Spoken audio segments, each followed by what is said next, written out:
in that season, and I feel like it was the same for him. I can't speak for him, but I know we've talked about it a bit. Like, I loved him, but I didn't like him. Oh my god, perfect match, chef's kiss. I like that about him. Like, he was a fixer. He didn't used to complain about things. He would just go ahead and fix it, and I'm like, that's my man. Hi guys, welcome back to my YouTube channel. My name is Freedah. If you are new here, where have you been? We've missed you. Thank you for coming to join us. Now that you're here, oh yeah, subscribe, like, and share it with a friend. Real quick before you get into the video.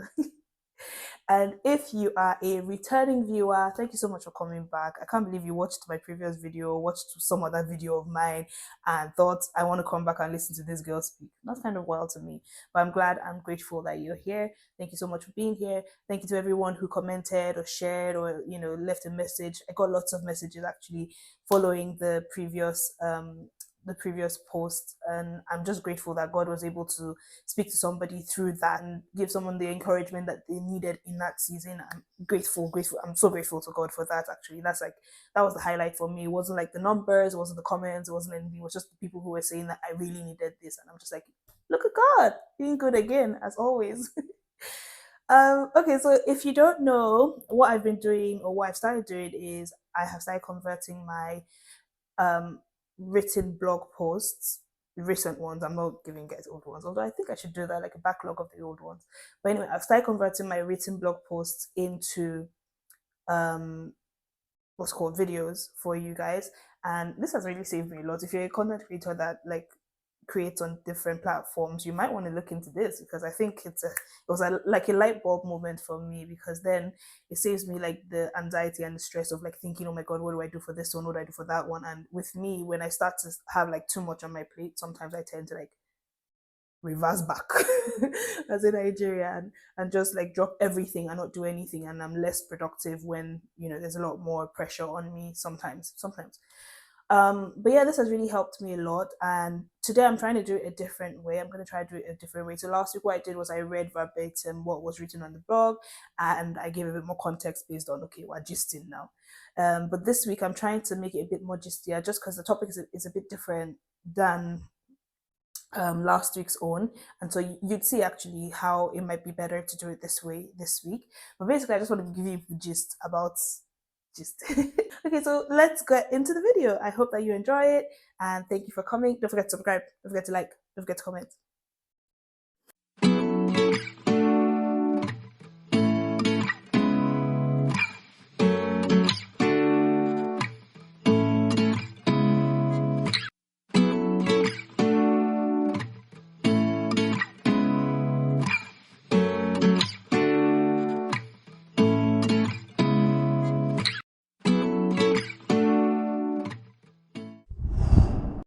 Okay, so backstory for today's installation, I guess I call it. A few years ago, I'd say maybe 2 or 3 years, my husband and I have been married for 5 years now, but year 3/4, three going into 4, was like a really tough season for us. Like, we just kept butting heads, we're fighting. Like, normal, you're married, you'll be, there'll be misunderstandings here or there. There'll be, arguments here and there. That's all good and fine. That's normal. But this time it was like almost like a do me, I do you type of situation, which is very unlike either of us, like in our personal lives and then with each other as well. Like, we've always been people who've been very proud of the way we've been able to communicate with one another and just get each other, on the same page. It's not always easy, but we've always sort of had that thing where we're able to be friends, and then we're able to be partners as well, where we can sit together and like plan together, if that makes sense. So for us to now be in this place where it seems like we're being agbaya to one another, like, you did your own, oh yeah, let me do my own, or just not being kind essentially to each other, I would say, in that season. And I feel like it was the same for him. I can't speak for him, but I know we've talked about it a bit. Like, I loved him, but I didn't like him in that season, and that was very scary for me, because I'm just like, I really love healthy relationships. I preach healthy relationships. I try to emulate a healthy relationship with my partner, even with my friends as well. So to be in that place was just very scary for me. It just also brought me back to a place where I remember that it's not by your wisdom, it's not by your emotional intelligence. Yeah, you know all of those things, and you have like all the keys to communication and all the steps to blah blah blah. but it's just the Lord that shows us mercy and helps us to, have sense. And even though you know it, it's God that helps you to like apply what you know. So, yeah, that was just a very scary season for us in our marriage. But like the turning point, or like one of the things that contributed to us having like a really deep conversation about, okay, what's going on here, why do you feel this way, why do I feel this way, between us and all of that, was we were watching a show actually on TV. And this is very strange because we watch lots of rubbish shows. Shows that I don't even know why we're watching it. Half the time it's like, what is rubbish? But half the time what we do is like, after, when we're watching shows like that, we can pause it and then start discussing about it, like, what do you think about this, and then we can talk for like 3-4 hours and we've forgotten about what we're watching. So this was one of such situations, and I can't really remember too much about the show or what show it was or what was going on, but I do know that it was like a big thing on social media around that period. People were really like buzzing and talking about it.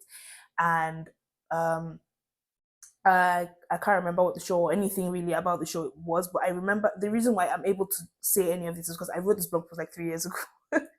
2-3 years ago now.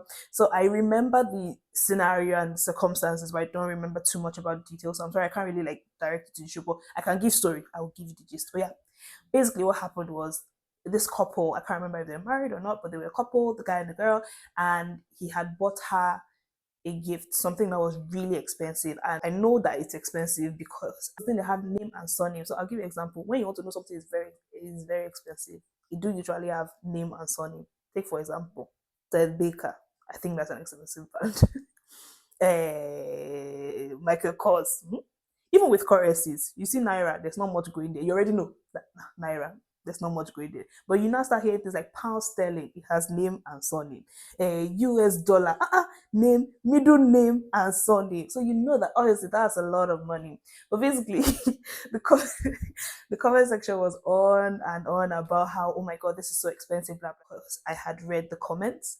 If you know the comment section, you know that they do give a lot of context when you are lost. So for someone like me who wasn't sure like if it was an expensive gift or not, I'd seen it in the comments like, oh my god, this thing is like blah blah blah, a lot of money in foreign currency, obviously. So he gives her this really expensive gift, and she reacts in a very, I'm going to say, ungrateful, like it portrayed ingratitude, at least for those of us watching on the screens of our phones or TVs or whatever you were watching it on at that point in time.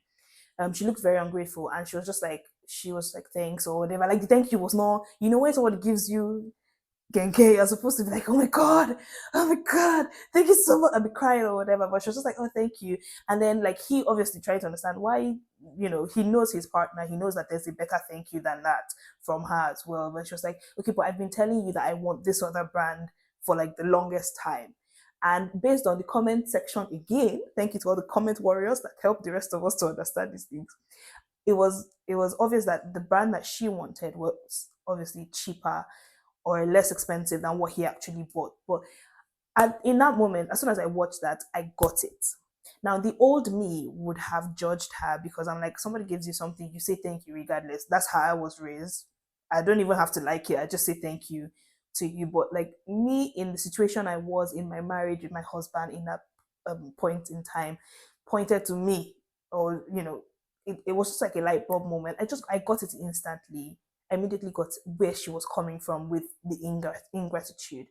The analogy I used to explain to my husband, because I know that he likes food and he knows I like food as well. I was like, okay, so the way I've been feeling is like I've spent all day, going to school or work or doing all the struggles of life, and thinking, oh my god, when I go home, there's going to be jollof rice at home. Only for me to reach home and see Eba, which by my standards is the least and bottom barrel of all the swallows that Nigerians have. You can quote me anyway. The best one, I want to say it, but my cousin is going to be very angry. The best one is Semo. Semo is the best swallow in the world. Followed closely, very closely by Poundo. And you can argue with yourselves. But I explained that to him, and I think that's how he got how I was feeling. I was able to even communicate how he was feeling as well. When we were getting married, my husband and I, we had the whole "what's your love language" conversation, and it was such a beautiful conversation because both of us were very much on the same page with love languages in the way we expressed them and the way we received them, and it was just perfect. I was like, oh my god, oh my god, oh my god, perfect match. chef's kiss. God arranged this one by himself. But now, 3, 4 years, you know, into the marriage, tell me why both of us had completely changed. Now, I'll give an example. Before we got married, my primary love language was words of affirmation and receiving of gifts. I love to get gifts, and I love to get him gifts as well. Like I'll just find shoes that match, like matching shoes for both of us, and I would send them over to him. Or he'd just wake up and be like, "This your belt is nasty." Backstory: I still have the belt that he bought for me. I had one nasty belt that I was wearing that year. He was just like, "Yeah, no, I'm sorry." And then he bought me a belt. He didn't even tell me he was buying me a belt. He was just like, I don't really like your belt. Here's another one." And I like that about him. Like he was a fixer. He didn't used to complain about things. He would just go ahead and fix it. And I'm like, that's my man. But, you know, 3 years into the marriage, I'm all, don't buy me anything. I know your finances already. I know where I know that I know where your money is. If I want it, I'll go and get it myself, with your money and all of that. And which one is this one? Like, no, before I got married, I used to be so happy to. I would wake up very early. I've always woken up like really early. I wake up at like 5 or thereabout, and I would see that he hasn't sent me. He's really write me this really long. And I used to love Misha. Really long epistles to the church in Corinth with like really long messages of how he loves me and all of that good stuff. And I used to just really love it. So I would wake up in the morning and I would go back to sleep because I've not gotten my letter. I'm just like, yeah, the money has not started if Dami has not written to me. I'm sorry. And I was the same way with him. Like I'll write him like really long stuff whenever I would wake up before him or whatever. So that was us before we got married. It was just the way we loved each other. Even in the first year of marriage, we'd be lying down right next to each other and be sending each other long letters. And it was perfect for us. And it was like, he was ministering to who I was at that point in time. But 3 years down the line into the marriage, I changed and so had he.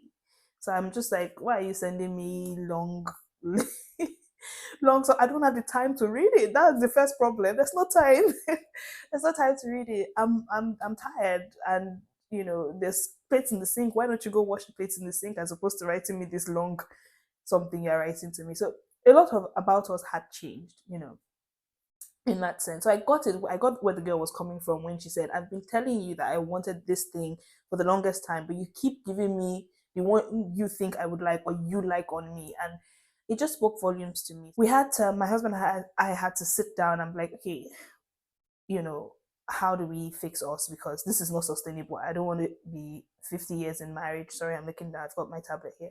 50 years in marriage and thinking, ugh.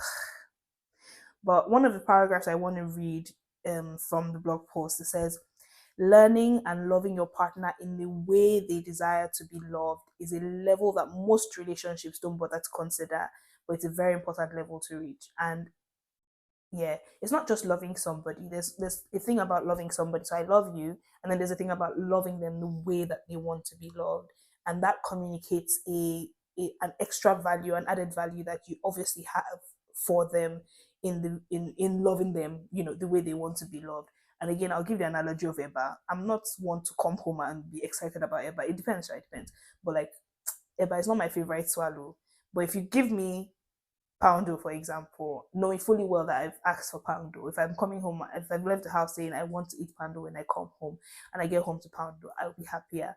It's not that Eba is not edible. It's not that gift giving is not love or whatever, but it's not the way I need to be nourished or to be, you know, ministered to or to be loved in that season. And so my reception of it would be, a bit off and all of that.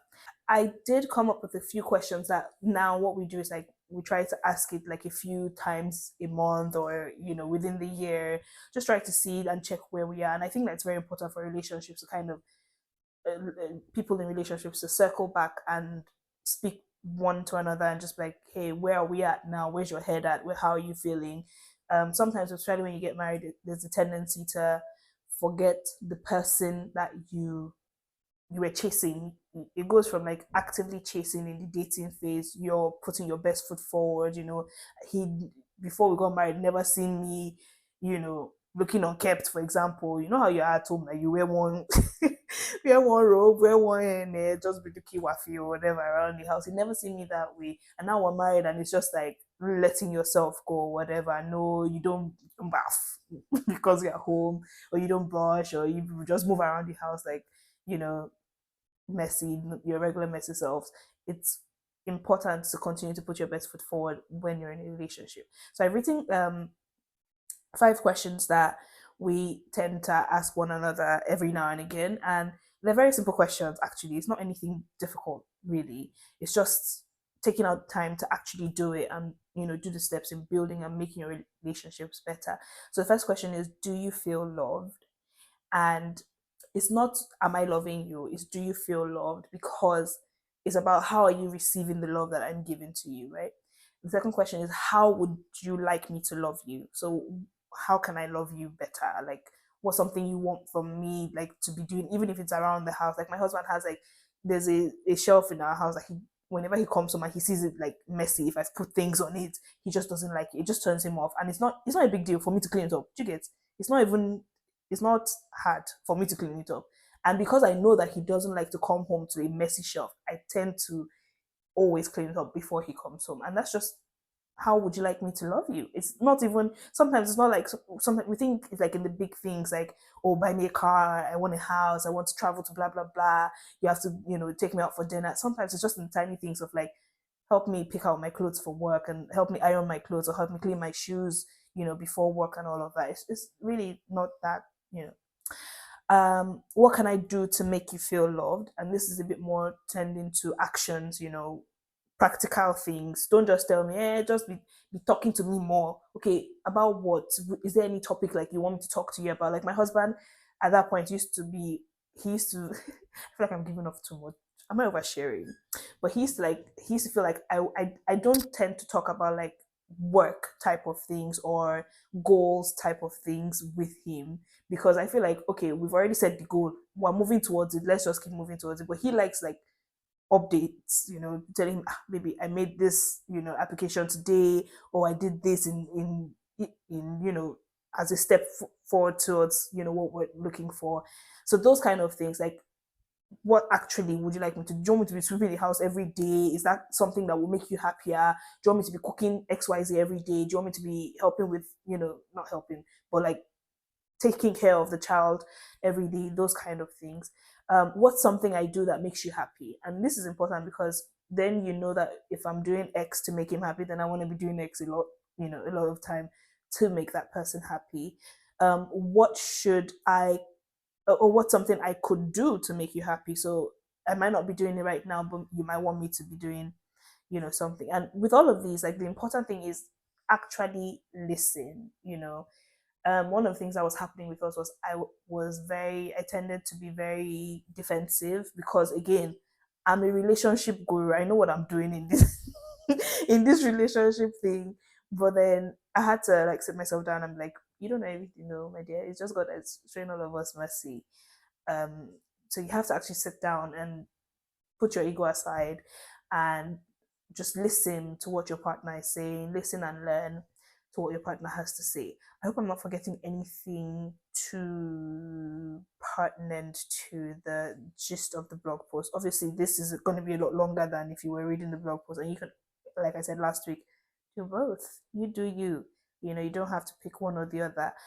But yeah, I just want to pray for everyone in a relationship, or who like seeks a good relationship, and who's going to use these steps to like evolve, over time in their relationships as well.